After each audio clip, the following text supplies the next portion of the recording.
Okay, the today's topic is the spectrum radiation of a black body in terms of its wavelength.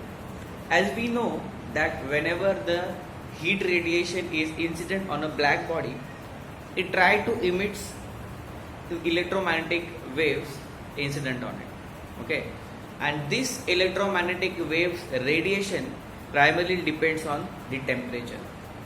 If the temperature is high, that is if the body is hot, it emits the radiant energy which is having high power, and due to its high power they found in a small range of wavelengths.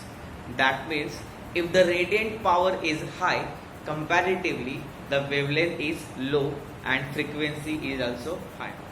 Exactly opposite, if we take a body which is having low temperature, or it is not a hot body, it's a rather cool body, okay, it will also emit electromagnetic waves radiation, but that will found in a longer wavelength.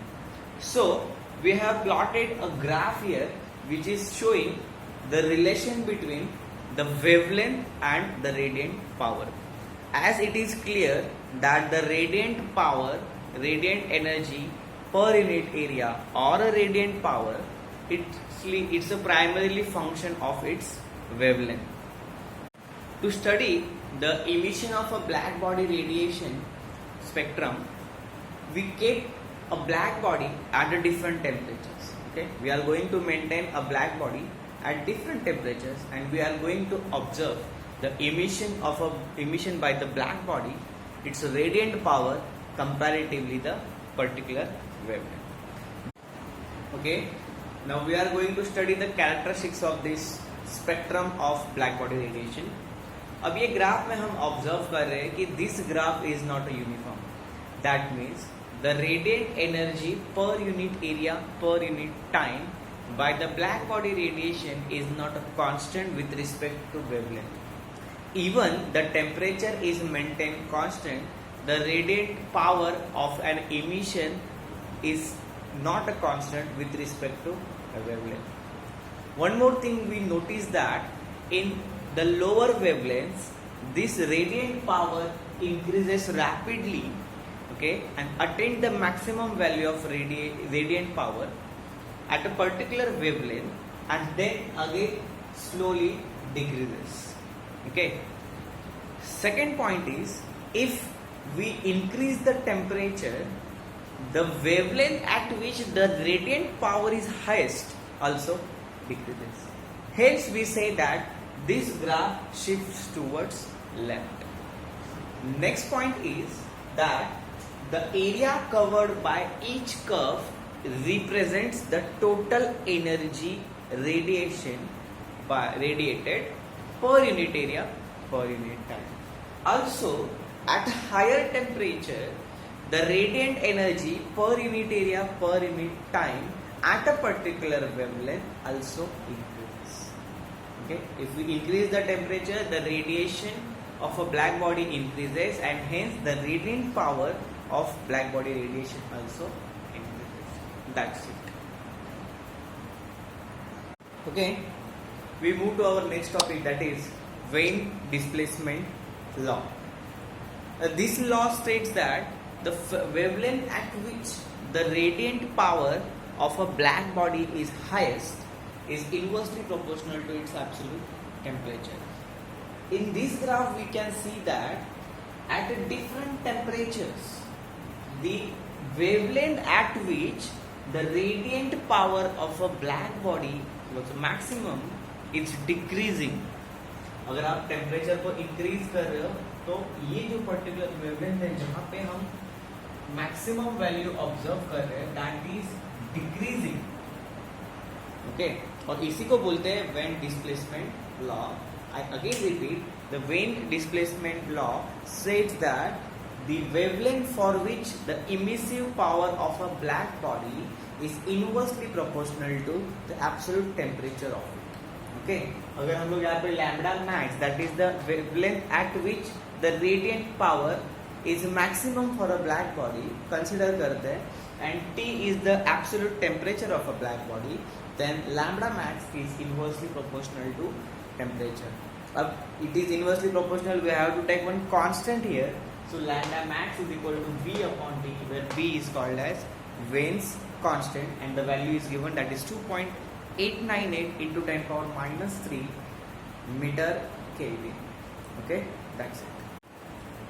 So we studied the Wein displacement law, and this law is useful to derive the internal temperature of a star's, sun, moon or any other celestial bodies. Okay, now we move to the next law, that is Stefan-Boltzmann law or Stephen's law, and this law says that the emissive power of a black body is directly proportional to the fourth power of its absolute temperature. Or we also can define that the energy emitted by black body per unit area per unit time is directly proportional to the fourth power of a absolute temperature. Here Q means the heat radiated or emitted by the black body. A is the surface area of a black body, and T is the time duration for which the emission is considered.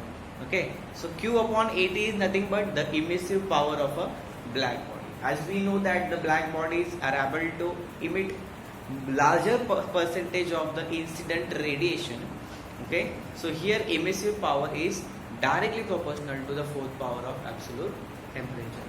Okay, now sigma, that is the constant used here, is called as Stephen's constant, and whose value and dimensions are given here. So you can kindly note down.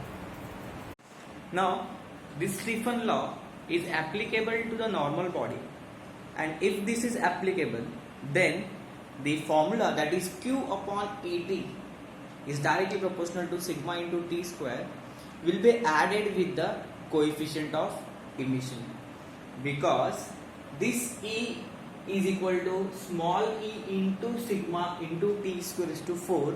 This E stands for coefficient of emission, and that is E is equal to E upon EB. Okay, so this is applicable for ordinary bodies also. Now let us assume that the temperature of the surrounding is T0. Okay, so whenever the black body will emit energy that is directly proportional to fourth power of temperature, okay, the surrounding will absorb certain amount of energy emitted by the black body.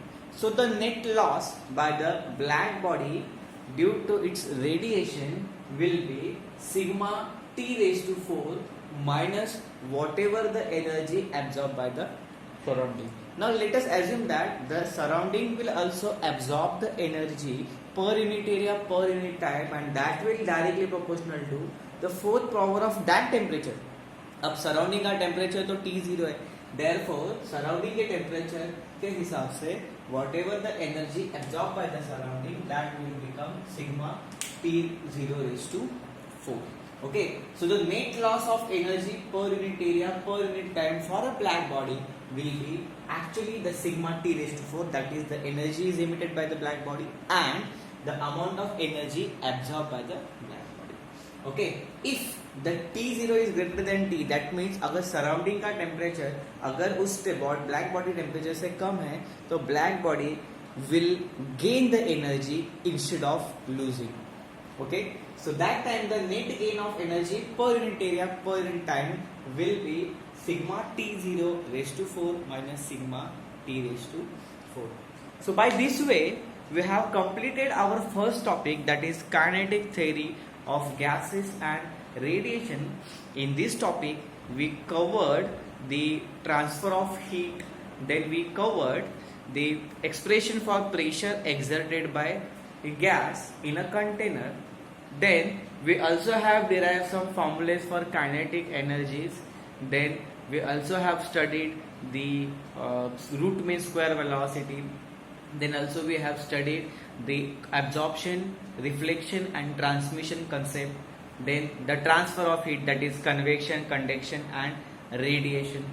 उसके बाद हम लोगों ने black body radiation को भी study किया है, और उसके साथ में उसके जो laws, that is Stefan's law and the Wien displacement law also have been studied. We cannot forget that the one important topic, that is degree of freedom, and based on this, that is law of partition of energy. Okay, so इसी के साथ हमने आज first topic को complete किया है. Okay, so if you have any doubt, please message me or reply or comment